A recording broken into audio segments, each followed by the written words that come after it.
Assalamualaikum warahmatullahi wabarakatuh. Perkenalkan, nama saya Andrew Velen, Prodi Akuntansi Syariah semester 6, mahasiswa UIN Raden Intan Lampung.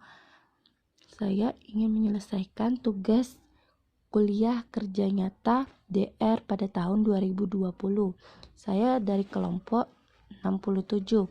Baiklah, saya akan sedikit menjelaskan tentang sumber daya alam di Palembang. Yang pertama itu saya akan menjelaskan sejarah Palembang. Palembang adalah ibu kota provinsi Sumatera Selatan. Kota ini merupakan kota tertua yang ada di Indonesia, yang berasal dari abad ke-7.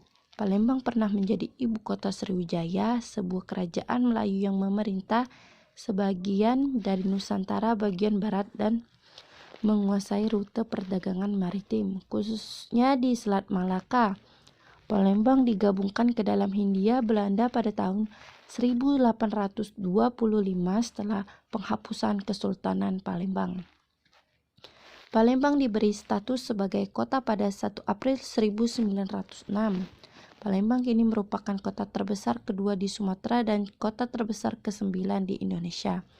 Kota ini telah menjadi tuan rumah dari beberapa acara internasional, termasuk Pesta Olahraga Asia Tenggara pada tahun 2011 dan Pesta Olahraga Asia pada tahun 2018. Selanjutnya, perkebunan karet di Sumatera Selatan. Perkebunan dalam skala besar di Sumatera Selatan dimulai sejak penjajahan Belanda.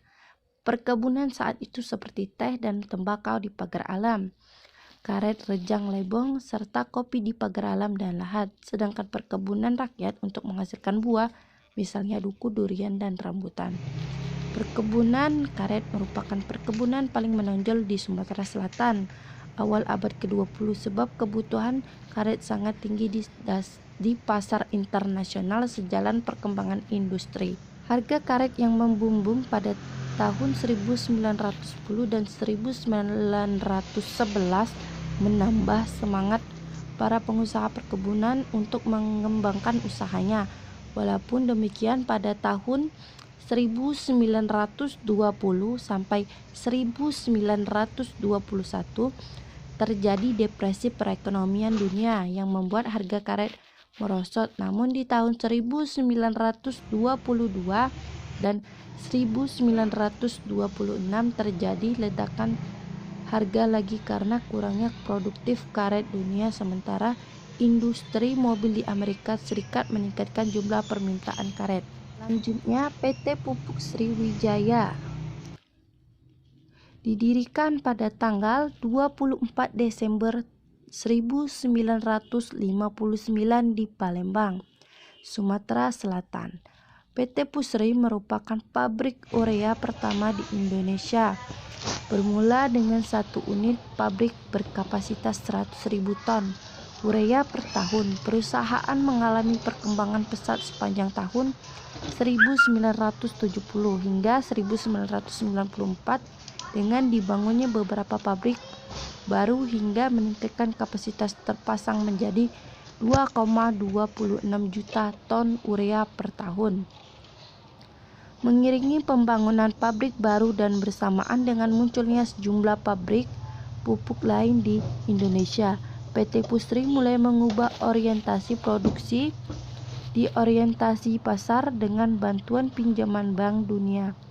PT Pusri membangun jaringan distribusi dan pemasaran berikut. Sarana dan prasarana pendukungnya hingga menjangkau segenap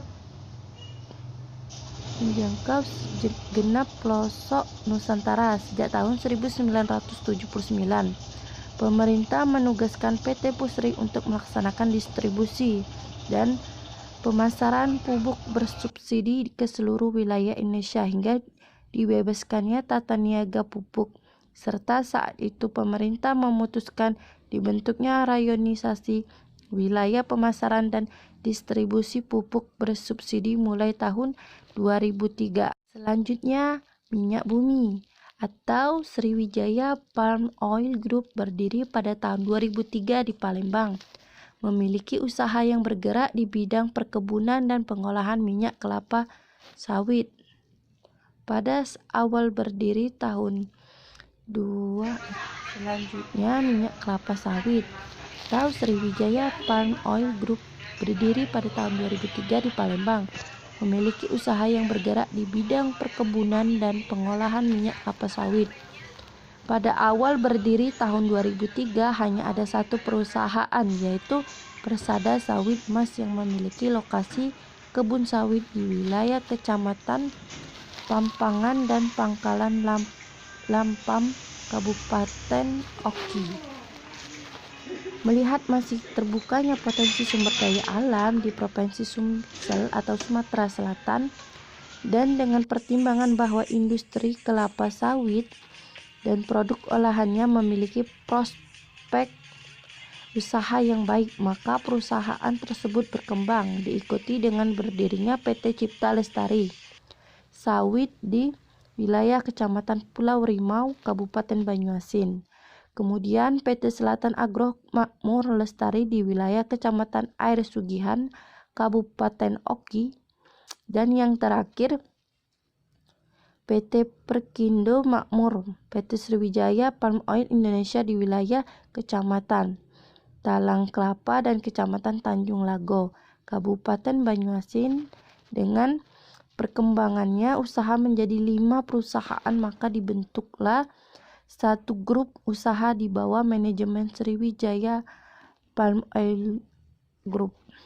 Pola yang dikembangkan dalam pembangunan perkebunan kelapa sawit ini adalah pola kemitraan kebun inti dan plasma selama bertahun-tahun.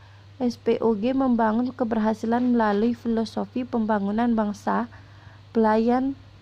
Pelayanan masyarakat yang terpenting adalah pengembangan sumber daya manusia sebagai landasan filosofi utama. Mungkin itu saja yang bisa saya sampaikan, lebih dan kurang saya mohon maaf. Kepada Allah saya mohon ampun. Wassalamualaikum warahmatullahi wabarakatuh. Jangan lupa buat kalian like, komen, dan subscribe ya.